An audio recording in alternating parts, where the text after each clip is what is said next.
Assalamualaikum warahmatullahi wabarakatuh. Perkenalkan, saya Resi Safira dari kelas IF 107.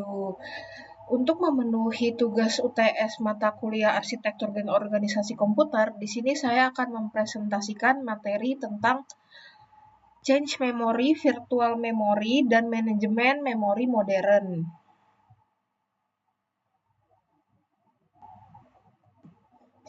Evolusi memori. Pada slide ini, saya ingin menjelaskan bagaimana memori berkembang dan mengapa perannya menjadi sangat penting dalam sistem komputer modern. Awalnya, memori hanya berfungsi sebagai tempat penyimpanan data sederhana, namun seiring perkembangan teknologi, terutama dengan semakin cepatnya kinerja prosesor, memori juga ikut berevolusi. Kini memori tidak lagi berdiri sebagai komponen tunggal, tetapi sebagai sistem berlapis yang dirancang untuk mempercepat akses data dan meningkatkan efisiensi kerja komputer. Perkembangan prosesor yang sangat cepat mengikuti hukum Malor, yaitu meningkatkan jumlah transistor yang berlipat ganda dalam waktu tertentu, namun kecepatan memori tidak berkembang secepat prosesor. Akibatnya, muncul kesenjangan kinerja antara CPU, memori yang disebut sebagai memory wall. Kondisi ini membuat prosesor sering menunggu data dari memori sehingga performa tidak dapat digunakan secara optimal. Untuk mengatasi masalah ini, sebagai teknologi memori modern diciptakan misalnya change memory yang berfungsi sebagai penyimpan cepat untuk data yang sering digunakan, sehingga prosesor tidak perlu menunggu lama. Ada juga virtual memory yang membantu sistem mengelola data lebih efisien ketika kapasitas fisik terbatas. Selain itu, teknologi seperti DDR dan SDRAM terus dikembangkan dengan bandwidth yang lebih besar agar proses transfer data semakin cepat. Secara keseluruhan, perkembangan memori ini bertujuan untuk memastikan bahwa kinerja prosesor yang semakin cepat dapat dimanfaatkan secara maksimal tanpa evolusi memori. Kemampuan komputasi modern tidak bisa mencapai tingkat efisiensi seperti sekarang.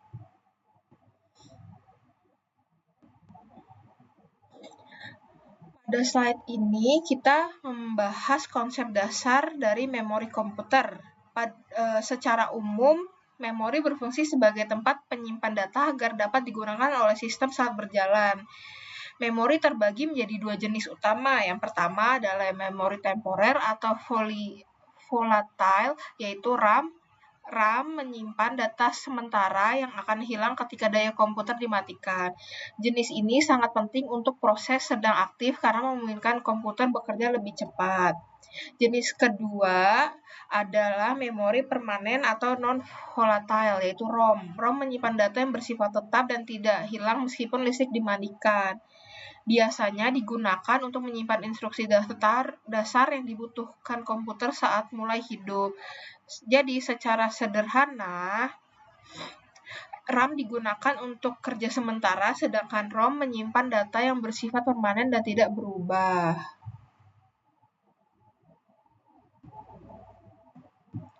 Hierarki sistem memori adalah cara komputer mengatur berbagai jenis memori dari yang paling cepat sampai yang paling lambat.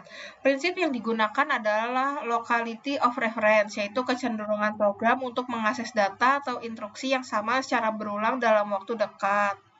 Pada lapisan paling atas, register atau memori yang langsung berada di dalam CPU, register memiliki kecepatan paling tinggi, tetapi kapasitasnya sangat kecil. Berikut ada change memory. Berikutnya ada change memory.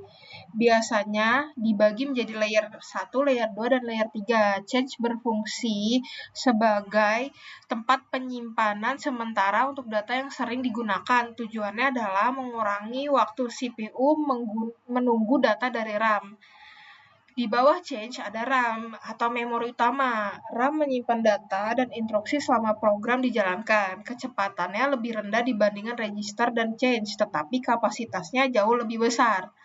Lapisan paling bawah adalah secondary storage, seperti hard disk dan SSD. Penyimpanan ini memiliki kapasitas besar yang menyimpan data secara permanen, tetapi kecepatan aksesnya jauh lebih lambat dibandingkan memori lain di atasnya.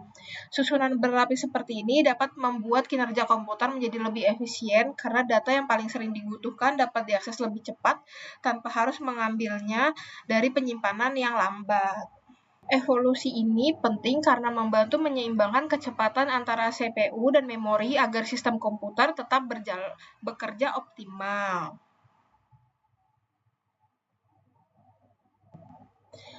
Konseptualisasi change memory. Change memory adalah komponen penting yang berfungsi mempercepat kinerja CPU dengan menyimpan data dan instruksi yang sering digunakan.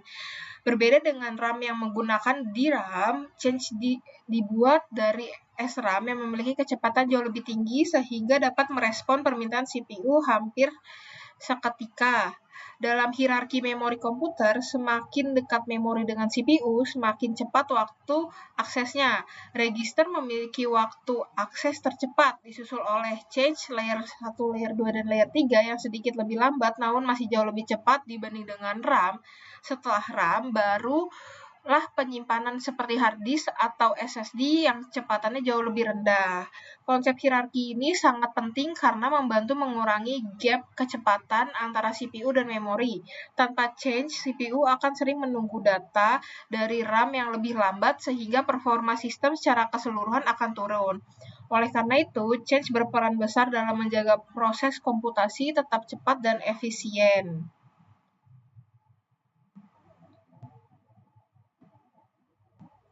Implikasi change terhadap pipeline execution. Dalam eksekusi pipeline, instruksi melewati 5 tahap utama: instruksi fetch, instruksi decode, execute, memory access, dan write back. Dari kelima tahap tersebut, bagian memory access atau MEM sering menjadi sumber hambatan karena waktu akses memori yang sangat jauh lebih lambat dibandingkan tahap lainnya. Pada contoh data waktu eksekusi, tahap IF, ID, dan X, dan WB masing-masing berada dari kisaran 4-5 nanodetik, sedangkan tahap MEM membutuhkan 10 nanodetik karena pipeline berjalan mengikuti tahap paling lambat. Maka waktu per instruksi dalam pipeline ditentukan oleh waktu MEM yaitu 10 nanosecond. Jika kita menghitung keseluruhan latensi sebuah instruksi dari awal sehingga selesai semua tahapannya, total mencapai 28 nanosecond. Kondisi ini menunjukkan betapa besar pengaruh performa memori terhadap pipeline execution. Disinilah peran change menjadi penting karena change dapat menurunkan waktu akses MEM sehingga menghambat pipeline dapat dikurangi dan throughput instruksi meningkat.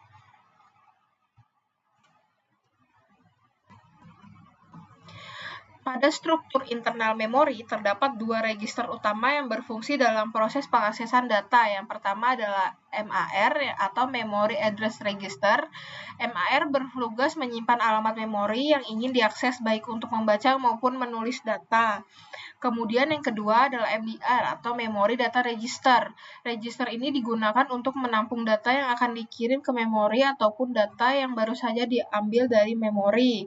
Jadi, MAR menentukan alamat memori yang dituju, sedangkan MDR menangani isi datanya. Kedua register ini bekerja sama agar proses akses memori berjalan cepat dan efisien.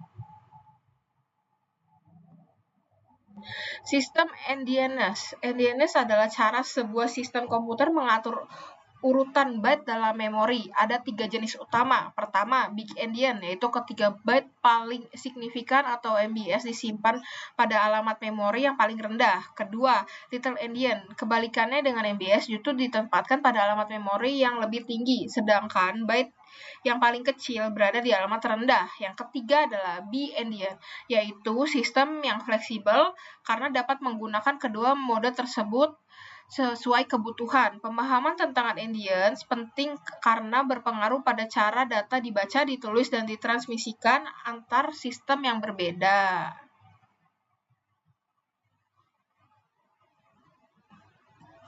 Evolusi dari monoprogramming. Pada awal perkembangan sistem operasi, komputer menggunakan konsep monoprogramming, yaitu hanya satu program yang bisa dijalankan dalam satu waktu.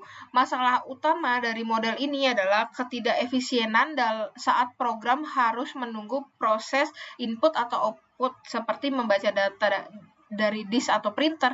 CPU tidak dapat melakukan apapun dan menjadi idle atau mengganggu.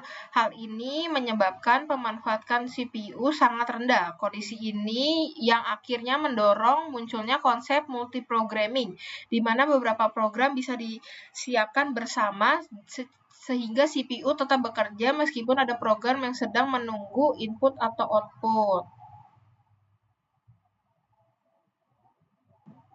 Multiprogramming adalah pengembangan penting setelah era monoprogramming. Pada model ini, beberapa program atau proses dapat berada di memori secara bersamaan.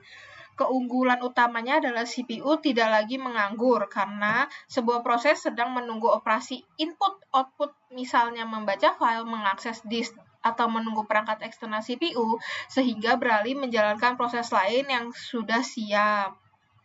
Dengan mekanisme ini, waktu CPU dapat dimanfaatkan secara maksimal. Sistem terlihat lebih responsif, throughput meningkat, dan efisiensi keseluruhan menjadi jauh lebih baik. Jadi, secara sederhana, multiprogramming memastikan bahwa selalu ada pekerjaan lain yang bisa dieksekusi CPU, sehingga waktu komputasi tidak terbuang sia-sia.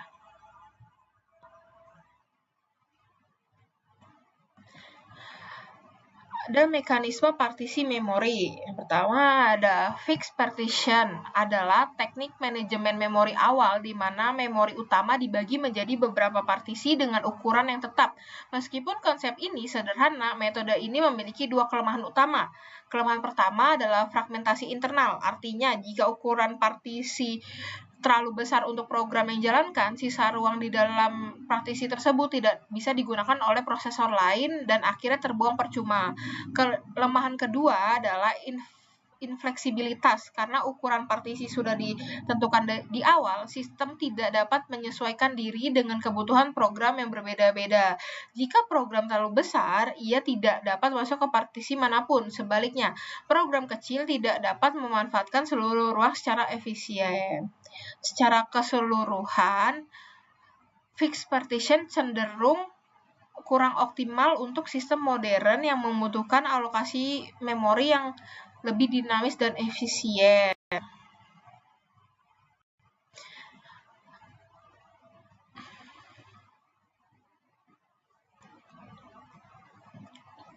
Konsep virtual memory. Virtual memory adalah konsep penting dalam sistem operasi modern yang memungkinkan program berukuran besar dijalankan meskipun kapasitas RAM terbatas.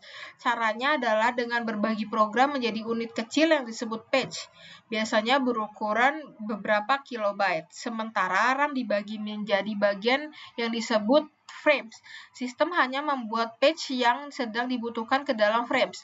Patch lainnya tetap disimpan di disk dan hanya dipanggil ketika diperlukan. Mekanisme ini membuat pemanfaatan memori menjadi lebih efisien karena tidak semua bagian program harus ada di RAM sekaligus.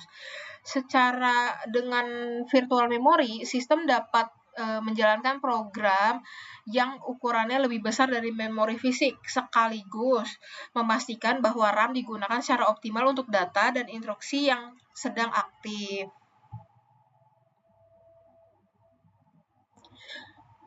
Mekanisme address translator atau MMU. Address translation adalah proses ketika sistem mengubah alamat virtual menjadi alamat fisik.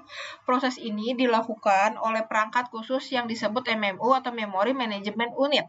Langkah pertama MMU mengambil nomor halaman dari alamat virtual yang diberikan oleh CPU. Setelah itu, MMU menggunakan nomor halaman tersebut untuk mengakses page table, yaitu struktur data yang berisi informasi lokasi setiap halaman di memori fisik.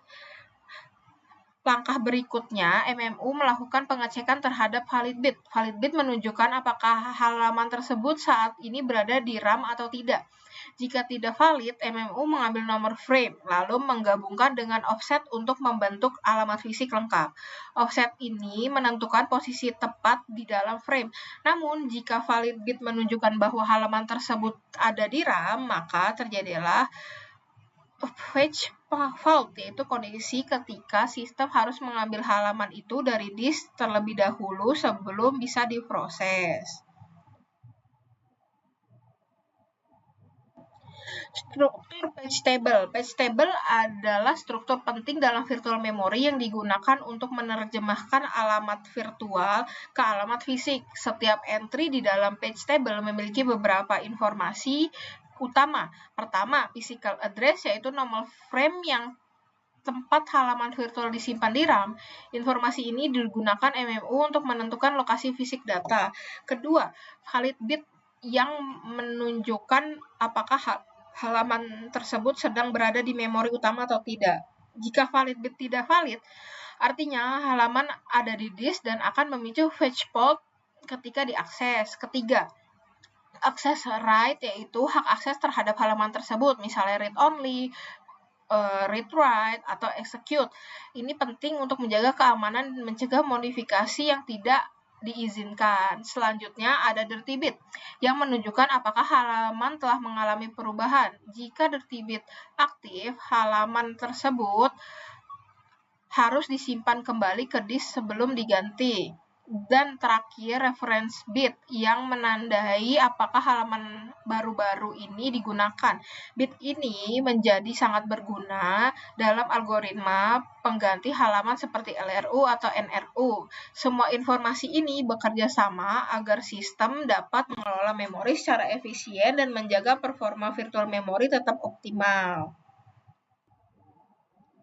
Mekanisme swapping. Mekanisme swapping adalah proses ketika sistem operasi memindahkan proses atau halaman memori dari RAM ke disk dan sebaliknya. Teknik ini biasanya muncul ketika sistem mengalami thrashing, yaitu kondisi ketika memori terlalu penuh hingga CPU besar lebih banyak menghabiskan waktu untuk memindahkan halaman daripada menjalankan program. Ketika ruang RAM tidak cukup, sistem melakukan swap out, yaitu memindahkan halaman yang jarang digunakan ke disk untuk mengosongkan frame. Setelah itu, ketika halaman tersebut dibutuhkan kembali oleh proses, sistem akan melakukan swap in, yaitu memuat halaman tersebut kembali ke RAM. Meskipun swapping membantu mencegah kehabisan memori, program ini cukup lambat karena melibatkan akses disk. Itulah sebabnya thrashing dapat menyebabkan performa komputer menurun drastis. Idealnya, sistem harus dikelola agar swapping tidak terjadi secara berlebihan.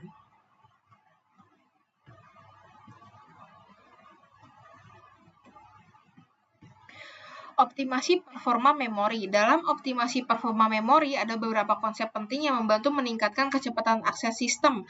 Yang pertama adalah access time and cycle time. Access time adalah waktu yang dibutuhkan untuk membaca atau menulis data, sedangkan cycle time adalah waktu total yang diperlukan sebelum memori siap menerima permintaan berikutnya. Semakin kecil kedua nilai ini, semakin cepat memori dapat bekerja. Yang kedua adalah memory interleaving, yaitu teknik membagi memori ke dalam beberapa bank sehingga CPU dapat mengakses beberapa lokasi memori secara paralel. Dengan ini, waktu tunggu antar akses bisa dipersingkat dan throughput memori dapat meningkat. Yang ketiga adalah pipelining memori, yaitu proses beberapa tahap akses memori secara tumpah tindih, mirip dengan konsep pipelining pada CPU. Teknik ini memungkinkan sistem menerima permintaan baru sebelum permintaan sebelumnya selesai sepenuhnya. Secara keseluruhan, tiga teknik ini membantu mengurangi bottleneck memori yang meningkatkan kecepatan sistem secara signifikan.